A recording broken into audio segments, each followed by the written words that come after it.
सारभरमणमतिं जगद्व्यापिनीं वीणां पुस्तकधारिणीं वैदां जन्यन्नकारोपं श्रीपादिकुमारिकं विद्यसिं पद्मासनिचतितं वनितां तमीश्वरीं भगवतीं पतिव्रतां शारदां श्रीसरस्वत्यै नमः।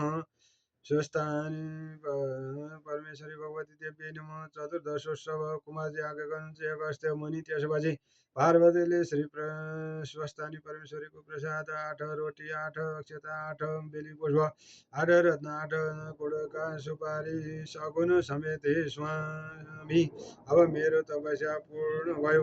बालकालदेखि नै हजुरलाई धाइरहेकी थिएँ, बल्ल इच्छा पूर्ण भयो भने महादेवका हातमा प्रसाद दिए साष्टाङ्ग प्रणाम गरिन् र हे आदि पुरुष श्री स्वस्थानी परमेश्वरको व्रतको प्रभावले मैले हजुर जस्ता स्वामी पाएँ। म अरू केही बिन्ती गर्दछु।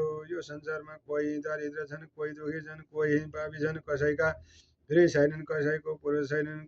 यो व्रत प्रकाश गरिदिए सबैको कल्याण हुनेछ। यो प्रारब्धले भनेको सुनेर महादेव आज्ञा गर्न जे प्रिय तिम्रो धन्य रहेछौ। संसारमा दुःख दारिद्र्य पनि तिम्रो मनमा यस्तो दया रहेछौ। अब यसको उपाय सुन। पहिले श्री अस्वस्थमा ऋषिलाई डाक्न पठाई रसातल पर्वतमा पठाऊ र त्यहाँ उनले व्रत प्रकाश पारिदिनेछन्। यस्तो महादेवले आज्ञा भएपछि पार्वती अस्वस्थमा ऋषिलाई डाक्न पठाइन्। उनले आएपछि शिव पार्वतीलाई प्रणाम गरेर हे भवानी शङ्कर मलाई के कामले डाक्नुभयो भनी सोधे। अनि पार्वतीले आज्ञा गरिन्, हे अस्वस्थमा तिमी रसातल पर्वतमा जाऊ र त्यहाँ जो दुखी छन्, जो दरिद्र छन्, जो पापी छन्, जसका स्त्री छैनन्, जसका सन्तानहरू छैनन्, तिनीहरूलाई यस्तो विधिले व्रत गराऊ भनी आफूले विष्णु र उपदेश गरेको झैँ सारा व्रत विधि बधाई जाने विधा दिन्। पार्वतीले आज्ञा सुनि अस्वस्थ ऋषिले शिव पार्वतीलाई प्रणाम गरेर रसातल पर्वतमा गए। हे अगस्त्य मुनि, त्यसपछि एक दिन महादेवले पार्वती कति को बाठी छन् भनेर जाँच गर्नु पर्यो भने आफ्नो कसैलाई पनि नदेख्ने स्थानमा लुक्न जानुभयो। महादेवलाई नदेखिकन पार्वती यताउता खोज्दै गइन् तर कहीँ पाउन सकेनन्। अतः चित्त व्याकुल गरी कता जानुभयो होला भन्दै अनेक स्थानमा खोज्दा लुकिरहेका महादेवलाई भेटाएर भनिन्, हे स्वामी, हजुर किन मलाई छली लुक्नु जानुभयो? म राम्री भइन कि हजुर के मन परिन कि मलाई किन छाडेर अन्त जानुभयो? पार्वतीले त्यसरी अनेक सुनी महादेव केही भन्न बोलिकन मनले भन्न लाग्नुभयो, यी पार्वतीले मलाई कसै छाड्ने भएनन्। अब म रूप फेरेर अर्कै रूप धारण गरी वन विहार गर्न जान्छु भने निश्चय गरी अन्तर्धान भैरव श्लीमान्तको वनमा किराँतको रूप धारण गरी शिकार खेल्दै हिँड्न लागे। पार्वती पनि महादेवलाई नदेखिकन मनोमनै दुःख मानी यसरी महादेवले मलाई किन छल्नुभयो भन्ने शङ्का गरी ध्यान दृष्टिले विचार गर्दा महादेव किराँतको रूप धारण गरेर श्लीमान्तको वनमा शिकार खेल्दै हिँडिरहेको थाहा पाइन्। महादेवलाई झुक्याउनको लागि अत्यन्त राम्री किराँतीको रूप धारण गरेर अनेक हाउभाव कटाक्षले युक्त भएर श्लीमान्तको वनमा पुगी एउटा ठुलो वृक्षको छायामा बसिरहन्। केही बेरपछि महादेव पनि हुल्दै त्यहीँ आउनुभयो, डुल्दै त्यहीँ आउनुभयो र किराँती रूप पार्वतीलाई त्यहीँ बसेकी देखेर तिनको रूप मोहित भई सोध्नुभयो, हे सुन्दरी, तिमी को हौ? देवकन्या हौ कि यक्ष कन्या हौ कि नाग कन्या हौ कि स्वर्गकी अप्सरा हौ कि? मैले देख्दा पनि तिमी सुन्दरी, यसो संसारमा को दुर्लभ छ? एक्लै यस्तो वनमा आएर किन बसिरहेकी? तिमीलाई डर पनि लाग्दैन कि? भयङ्कर वनमा जङ्गली जन्तुहरू बाघ हात्ती आदि कति भय नमानिकन निर्धक्कसित किन बसेकी छौ?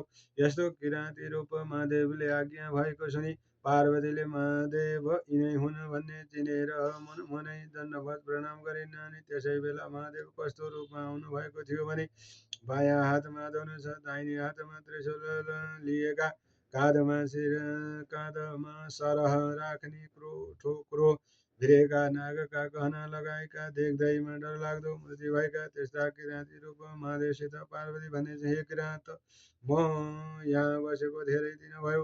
किराँतिनी हुनाले वन जन्तुको डर पनि लाग्दैन। यहाँ म तपस्या गरेर बसेकी छु। यसै प्रकार दुवै दम्पतिको परस्परमा कुरा गर्दा गर्दै साँझ पर्यो। किराँती रूप महादेव भन्नुहुन्छ, हे सुन्दरी, तिमी पनि एक्लै रहेछौ, म पनि एक्लै छु। आज तिम्रो दुवै यहाँ वाचन गर्छौ। महादेवको यस्तो वचन सुनि पार्वती भन्दछन्, हे किराँत, तिमी लोग्ने मान्छे, म स्वास्नी मान्छे, यस्तो जङ्गलका बिचमा एक्लै अरू कोही नभएको स्थानमा कसरी एकै ठाउँमा बसौँ? फेरि पुरुष जातिको मनमा धैर्य हुँदैन। राम्री स्त्री देख्नेपछि माता पिता घरद्वार सबै बिर्सन्छन्, तसर्थ एकै ठाउँमा बास नबसौँ। यो कुराहरू नगर। तिम्रो किराँती रूप पार्वतीले भनेको सुनि किराँती स्वर महादेव, हे सुन्दरी, यस कुरामा तिमीले शङ्का नगर भन्नुभयो र दुवै स्त्री पुरुष त्यही वृक्ष मुनि बास बसे। त्यही क्रमले बस्दा बस्दा निकै दिन बित्यो। एक दिन पार्वतीले विचार गरिन्, यिनी भोलानाथ सधैँ यसरी नै बसेर पनि निर्वाह गर्न सक्दैछन्, अब म केही युक्ति पुर्याउनु पर्यो भन्ने निश्चय गरी महादेवलाई छलेर आकाशवाणी भए चाहिँ गरेर भन्न लागिन्, हे जगदीश्वर, हजुरको याद राख्दा तिमी ब्रह्मा विष्णु इन्द्रादि सबैले साह्रै कष्ट पाइ यसै गरी बस्नुभयो भने हाम्रो कल्याण कसरी होला? कैलाश शून्य भएको छ, निकै भइसक्यो। अब विषध्वज कैलाशको चर्चा गरी हाम्रो उद्धार गर्नुहोस्। यस्तो आकाशवाणी भएको सुनि तिनी यो कसका उपर भएको होला? फेरि म यहाँ आएको कसैलाई पनि थाहा दिए छैन भनेर यताउता हेर्दा कोही पत्ता लगाउन नसकी देवताहरूले भने होलान् भनी चुप लागेर किराँती रूप पार्वतीलाई नदेखी खोज्न लाग्नुभयो।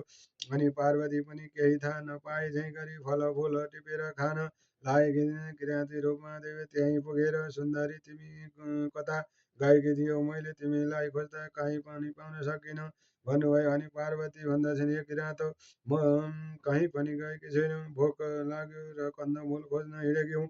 यसरी कुरा गर्दा गर्दै पूर्णचन्द्रभन्दा पनि राम्री पार्वती देखेर चित्त चञ्चल भई कामले पीडा गर्दा महादेव किराँती रूप पार्वतीलाई समाउनु भयो। किराँती रूप पार्वतीले पनि भन्न लागिन्, हे किराँत, तिम्रो कस्ता रहेछौ? किन तिम्रो धर्म यही हो? मैले पनि श्री महादेव बाहेक अरू कसैलाई पनि स्वामी स्वीकार गरेको छैन भने प्रतिज्ञा गरेर त्यस वनमा आए अनेक तपस्या गरेर बसेकी छु।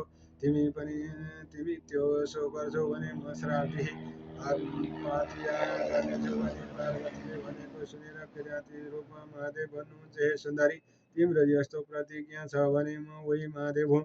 वन विहार गर्न मन लागेर यहाँ आएको हुँ।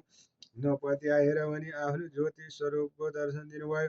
अनि पार्वतीले मनमा आनन्द मान्दै दण्डवत प्रणाम गरेर बिन्ती गरिन्, हे ईश्वर, अब मेरा माता पिता कहाँ कन्यादान लिन हिँड्नु अवश्य यति सुनेर हुन्छ भनी किराँती रूप पार्वतीका पछि लागेर गए।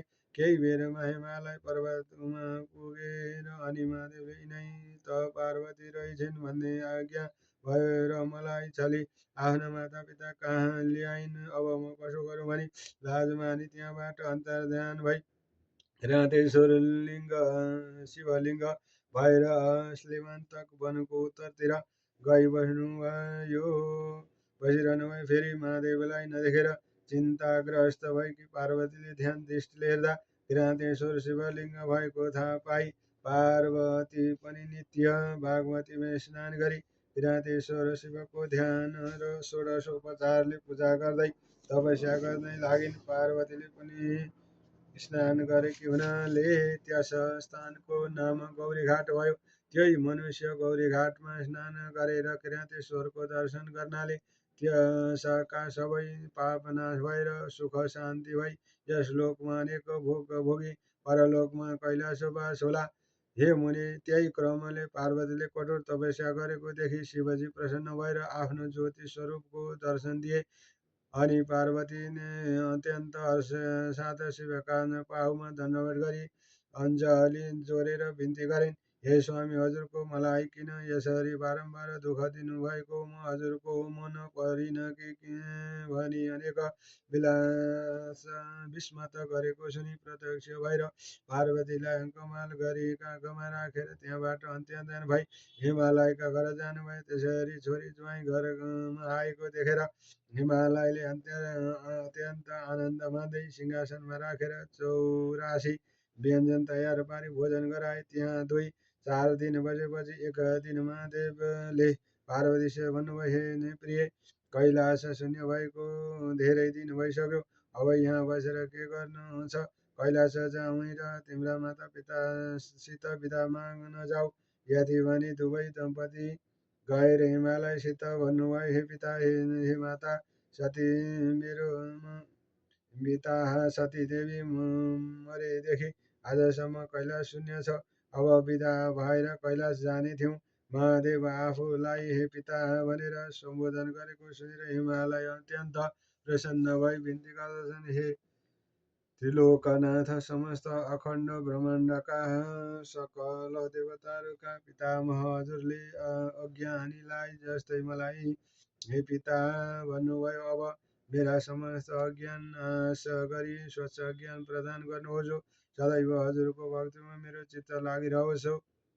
हे शशि शेखर, पहिले पूजा गर्छु भनी छोरी ज्वाइँ दुवैलाई नाना वस्त्र अलङ्कार पहिराई सिंहासनमा बसाली षोडशोपचारले पूजा गरी भोजन गराई अञ्जली गरेर स्तुति गर्न लागे। हे स्वामी शङ्कर, जस्तै समुद्रका घर लक्ष्मी नारायण जस्ता समुद्रलाई आनन्द हुने त त्यस्तै तपाईँ दुवैजना मेरो घरमा बसिन दिनाले मलाई आनन्द भइरहेको छ।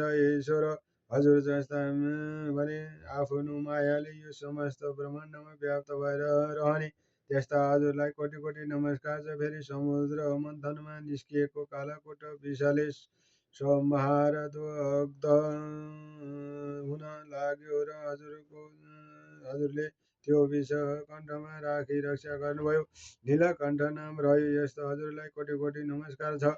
हे विश्वम्भर, आफूले सृष्टि गरी आफै संहार गर्ने त्यस्ता हजुरलाई कोटि कोटि नमस्कार छ। हे परम ब्रह्म, त्रिपुरासुर दैत्यलाई मार्दा हजुरको रथका अवयवहरू कस्ता थिए भन्ने पृथ्वी नै रथ, 4 वेद रथका 4 घोडा, चन्द्र सूर्य रथका पाङ्ग्रा, ब्रह्मा सारथी, सुमेरु पर्वत धनु, शेषनाग ताँदो र विष्णु भगवान बाण गरेर मार्ने यस्ता हजुरलाई कोटि कोटि नमस्कार छ। युगा नायक ब्रह्म पनि तपाईँलाई स्वस्ताम्बर, जङ्ग पनि तपाईँ, यमका पनि यम तपाईँ, नारायण पनि तपाईँ, सत्व पनि रज तम त्रिगुण पनि तपाईँ, जीव र मृत्यु पनि तपाईँ, देवताका देवता तपाईँ, अनाथका नाथ तपाईँ, विश्वरूप तपाईँ, अष्टवसु द्वादश आदित्य पनि तपाईँ, दिक्पाल पनि तपाईँ, सम्पूर्ण ब्रह्माण्डका प्राणीको हृदयमा बसी पाप पुण्यमा साक्षात् भइरहेका पनि तपाईँ, हे शम्भो, हजुरको महिमा वर्णन गरेर शेषनाग सरस्वती ब्रह्माले पनि नसकेको म कसरी सक्नेछु। यसरी हिमालय पर्वतले स्तुति गरेको सुनि महादेव प्रसन्न भएर हँसिलो मुख पारी, हे गिरिराज, तिम्रो श्रद्धा भक्ति देखेर म प्रसन्न भई सदैव मेरो भक्तिमा चित्त लगाई अन्त्यमा कैलाश पद प्राप्त गरे। अब हामी जान्छौँ भनी हिमालय पर्वत र मेनुकासित बिदा मागी साँडेमा चढेर पार्वतीलाई काखमा लिए कैलाश पर्वतमा गएर प्रथम गणसहित भई आनन्दले रँदा भए। श्री स्कन्द पुराणे केदारखण्डे माघमात्म्ये कुमारस्य संवादे स्वस्थानि परमेश्वर्या व्रतकथायां शिव पार्वती कैलाश प्रवेशः नाम चतुर्दशोत्सव। हराय नमः। देवी प्रपन्ना धेरै प्रसीद मातर जगत्तोऽखिलेश प्रसीद विश्वेश्वरी विष्णु तमेश्वरी देवी चराचर शिव महाकाली महालक्ष्मी सरस्वती स्वरूपा देव्यै नमो नमः। स्वस्थानि परमेश्वरी भगवती